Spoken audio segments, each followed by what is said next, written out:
venez dans les quartiers, vous verrez de ce qui se passe. Mais vous plaisantez. Aujourd'hui, les jeunes de la 3e, 4e génération, ils parlent souvent une espèce de charabia qui est la meilleure barrière à leur intégration.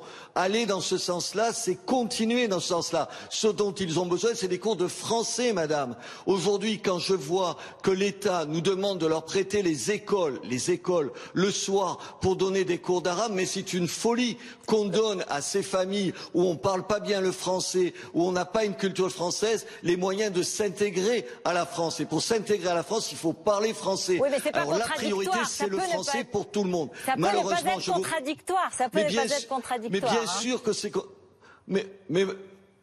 Mais bien sûr que c'est contradictoire dans les faits. Aujourd'hui, les moyens qu'on a et les moyens limités qu'on a dans tous les domaines, il faut les concentrer sur ce qui est essentiel. Aujourd'hui, permettez-moi de vous dire que si vous voulez assimiler les gens, intégrer un certain nombre d'immigrés, il faut d'abord qu'ils parlent notre langue. C'est ça. Vous savez ce que c'est cette mesure? C'est flatter le communautarisme. Cette mesure, c'est jouer avec le communautarisme. Cette mesure, c'est jouer avec le feu. Et ceux qui jouent avec le feu, ils seront les responsables de l'incendie de demain. Si dans ma ville, aujourd'hui, j'ai besoin de quelque chose, c'est qu'on enseigne le français aux petites personnes, aux gamins et aux gamines qui le parlent mal.